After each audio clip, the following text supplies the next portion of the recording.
जय हिंद, नमस्कार। आप सबका एक बार फिर से न्यू लाइट विद दीपक में बहुत बहुत स्वागत है। हम अपनी ओर से और अपने सभी सब्सक्राइबर यानी कि न्यू लाइट विद दीपक की टीम की ओर से नीरज चोपड़ा को बधाई देते हैं, क्योंकि नीरज चोपड़ा ने भारत के लिए स्वर्ण पदक जीता है, गोल्ड मेडल जीता है टोक्यो के ओलंपिक में। तो नीरज चोपड़ा को बहुत बहुत बधाई। आज इस वीडियो में हम आपको नीरज चोपड़ा के बारे में थोड़ा सा संक्षिप्त जानकारी देंगे कि इनका जन्म कहाँ हुआ था, उसके अलावा ये किस पोस्ट पर थे, और फिर थोड़ा सा संक्षिप्त जानकारी आपको ओलंपिक के बारे में देंगे कि उन्होंने किस खेल में स्वर्ण पदक जीता है, क्योंकि ये बहुत गर्व की बात है। तो देखिए, नीरज चोपड़ा का जो जन्म है वो 24 दिसंबर 1997 में हुआ था, खांडरा ग्राम में, हरियाणा राज्य के पानीपत जिले में। पानीपत एक शहर है हरियाणा का, बहुत चर्चित शहर है, ऐतिहासिक शहर है। यहाँ पर आप तीनों इतिहास की लड़ाइयाँ पढ़े होंगे इतिहास में ना, पानीपत का प्रथम युद्ध, द्वितीय युद्ध और तृतीय युद्ध, वही पानीपत है। और उसी शहर में एक गांव है खांडरा, वहां नीरज चोपड़ा का जन्म हुआ था। इनके पिता का नाम सतीश कुमार है और एक साधारण किसान है। इनकी माता सरोज देवी हैं और एक गृहिणी हैं, मतलब पिता किसान और माता हाउसवाइफ।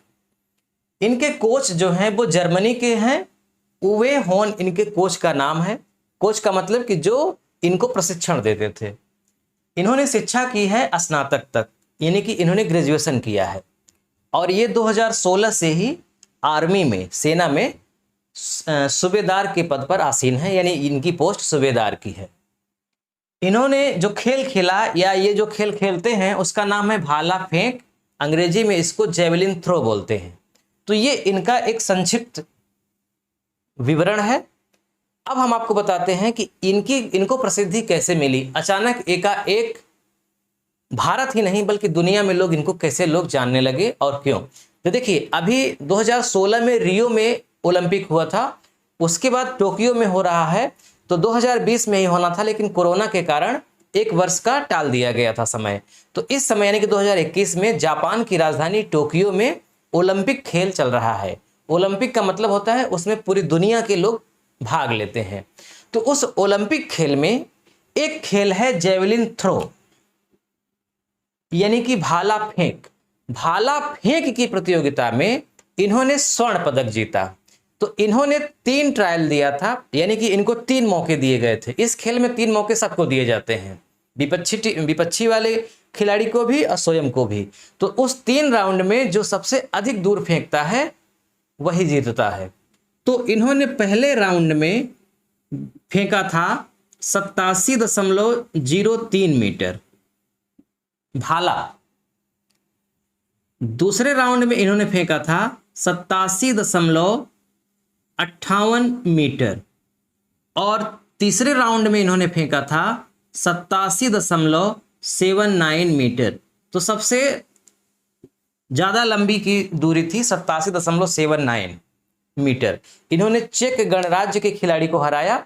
तो चेक के खिलाड़ी दूसरे नंबर पर और तीसरे नंबर पर रहे, ये प्रथम नंबर पर रहे।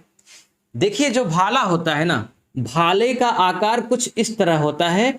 इसमें आगे की ओर नुकीला होता है और इसकी लंबाई होती है 2.5 मीटर, यानी कि 2.5 मीटर लंबा भाला होता है। अगर फुट में बताएं तो 8 फुट और 2 इंच इसकी लंबाई होती है, मीटर में 2.5 मीटर। और इसका जो वजन होता है भाले का, वो 2 तरह का होता है। महिलाओं का वजन अलग होता है, पुरुषों का अलग। तो चूंकि ये पुरुष हैं तो इनके भाले का वजन 800 ग्राम है, 800 ग्राम प्लस ही होता है, नीचे नहीं रहता। जो महिलाओं का भाला होता है वो 600 ग्राम निर्धारित किया जाता है। तो जेवलिन थ्रो एक ओलंपिक में खेला जाने वाला खेल है, जिसे भाला फेंक बोलते हैं हिंदी में। इसमें भाला को फेंका जाता है, एक ट्रैक बनाई जाती है, एक लाइन खींची जाती है, वहां तक दौड़ करके उसके बाद कंधे के ऊपर से इसको फेंका जाता है।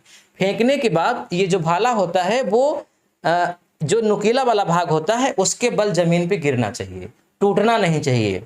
और भाला फेंकते समय हमेशा जो आंख होती है या बोले तो जो फेस होता है वो हमेशा उस दिशा में होना चाहिए जिस दिशा में भाला फेंका जा रहा है।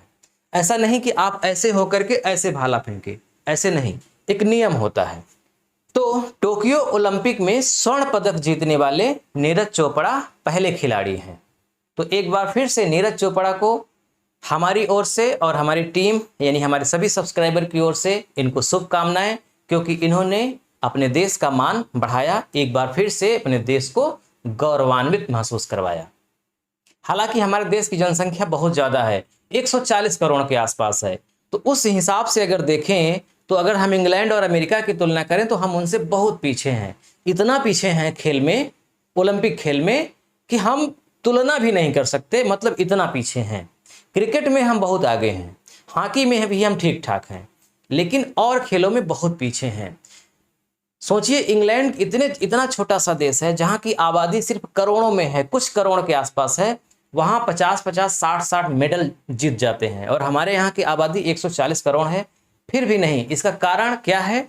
इसके कारण बहुत सारे हैं, राजनीतिक कारण हैं, क्योंकि खेलों को उतना प्रोत्साहन नहीं मिलता, उतना सरकार इन्वेस्ट नहीं करती, इसलिए खिलाड़ियों का हौसला नीचे रहता है। लेकिन इन परिस्थितियों में भी जो खिलाड़ी अपने मेहनत पर और किसी कोच के प्रशिक्षण में अगर ये चमत्कार कर जाए, ये चमत्कार ही है, ये कारनामा अगर कर जाए तो ये किसी चमत्कार से कम नहीं है। जहां अन्य देशों में इतनी सुविधाएं दी जाती हैं, इतना केयर किया जाता है, इतना बजट आवंटित किया जाता है, वहीं भारत में बिल्कुल न ध्यान देने के बाद भी अगर कोई इस मुकाम पर पहुंचता है तो उसको सैल्यूट करना चाहिए, उसका सम्मान करना चाहिए।